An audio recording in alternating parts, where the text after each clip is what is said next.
Squishies, welcome back to another vlog. This is Ducktales Season 2, Episodes 8 and 9, Treasure of the Found Lamp and the 87-cent Solution. These were two very fun episodes. The first one, right from the title, it's riffing on Treasure of the Lost Lamp, the DuckTales movie from, I don't know, 1990-ish. It's also riffing on the episode of the old DuckTales series, the title of which I'm forgetting, that had a genie in it.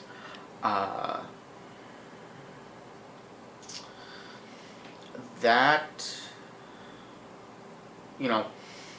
episode in particular is homaged. Well, first of all, it's in a very prominent shot in the opening credits of the old series, where Scrooge and Glomgold are both climbing this sort of chunky rock pillar with the lamp at the top, and then when they reach the top, they have kind of a tug of war with it. That was recreated almost exactly in this episode, except it was a pile of trash, and it was Scrooge and Ma Beagle, and I just cracked up laughing. That was great. I noticed the other reference I noticed, the biggest one to the movie I noticed, was the character of Jin, who I am 85% sure is referencing Dijon from the movie, who was a racist caricature of the race. I mean, he was an instance of the racist archetype of the Middle Eastern thief. That is a thing. There's a stereotype of people from the Eastern Mediterranean and Central Asia that they are thieves. Sneaky.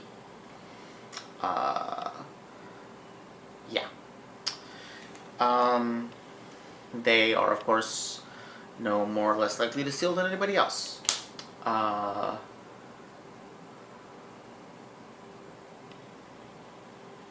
So that's... I'm pretty sure Jin is playing on Dijon. Obviously, also, Jin is the Arabic word from which we get genie.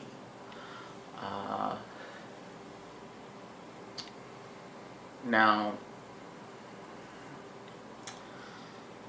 I also suspect there's some tying in with the fact that Disney wants to remind people that Aladdin is a thing that exists. The Aladdin story from 1001 Nights, which I remember correctly, is actually believed to have been interpolated by European translators. But anyway, the Aladdin story is the origin of the idea of genies granting wishes and coming out of lamps. Actually, there's a couple other stories, I think, where genies grant wishes, but specifically the idea of a genie in a lamp is from the Aladdin story. The idea is that this particular jinn has been trapped, sealed away for its wrongdoing, and punished by having to use its magic to serve whoever owns, in this case, the lamp. There's other versions of the story where it's a bottle. Or some versions, the one where it's a bottle, it's that the genie has been trapped in the bottle and grants wishes as a reward for being released. Either way. But I like the twist here that there is no genie. What matters is the story. What makes this lamp precious to Jin is not its worth to others, but the story connected to it. which is the story of his family. I like that a lot, because of course, that's what worth or value is. It's a story we tell. If, we tend to think of value in terms of monetary value, but the truth is that's just another story we tell. Lots of people agree more or less on certain things having value, and so those things can be traded. We've all sort of arbitrarily decided to accept that money has value and can be traded for other things that have value. In actuality, it's really just kind of a placeholder for the idea that different things are valued in various ways by various people.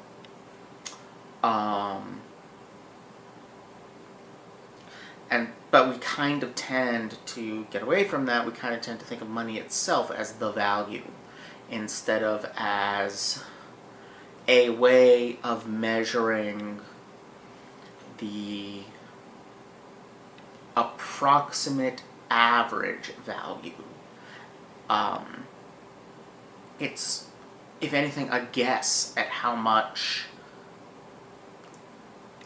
someone who wanted this thing wants it, would want it.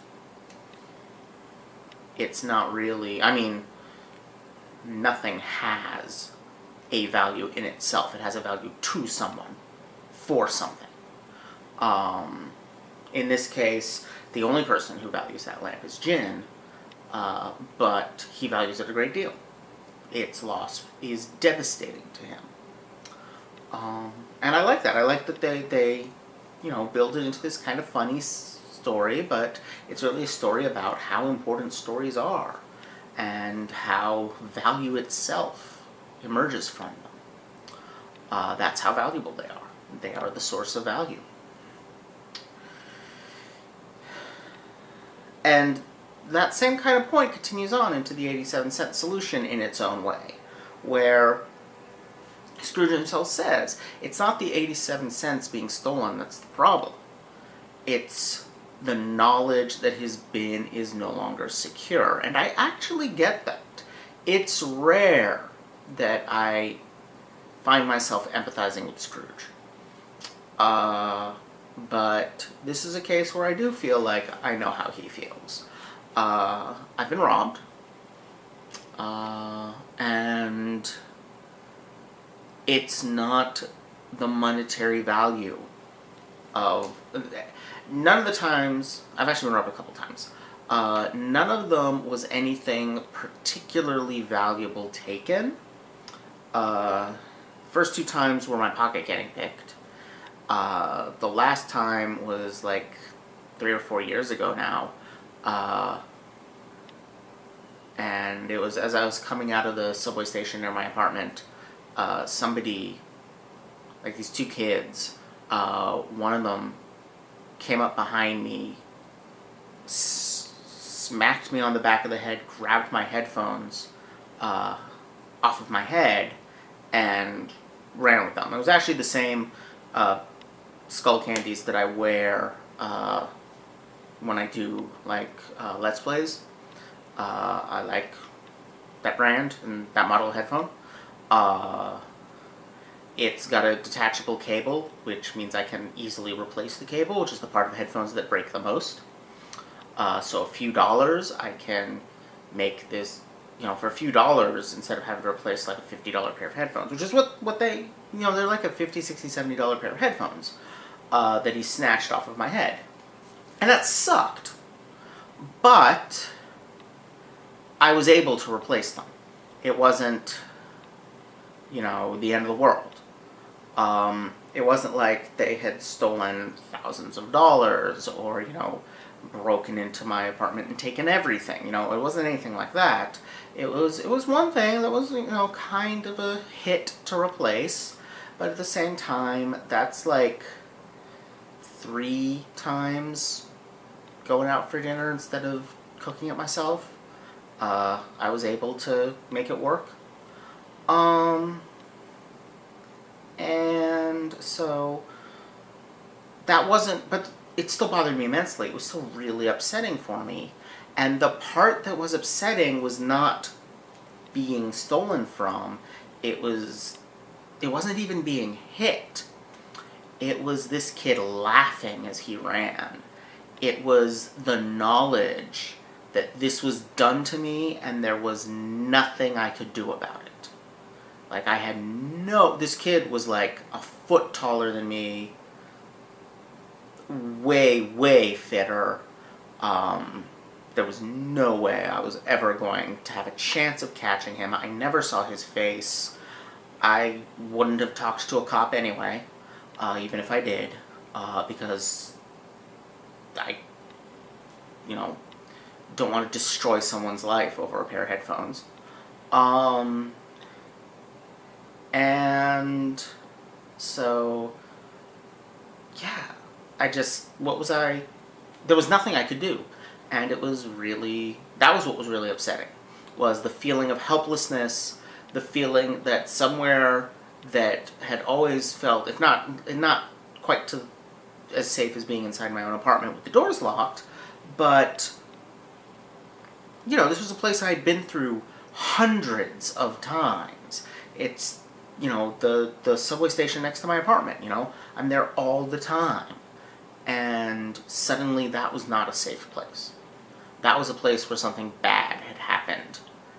And that was really upsetting. And so I can kind of feel for that. Like, it's not about the 87 cents, it's about the disruption and the sudden yanking away of the feeling of security. So I get him feeling that way. Mostly, though, it was an excuse for some really fun gags as Scrooge slowly falls to pieces, Glomgold continues to be over the top and absurd, and then kind of the out-of-nowhere left field, he's dead, which, we know he can't possibly be. He's Scrooge McDuck, and this is Ducktales. But why the news, there's the, well, what's going on? Like, obviously, either they mistakenly think he's dead or he's faking his death. Which is it? Who's in on it?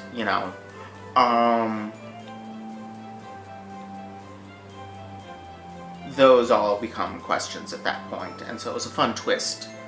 And just generally an enjoyable couple episodes. Yeah, I think that's about it. Thank y'all for watching. Don't forget to like, comment, subscribe. Check out my Patreon for early access to vlogs, essays, let's plays, and more. And I'll see you all next time. Bye!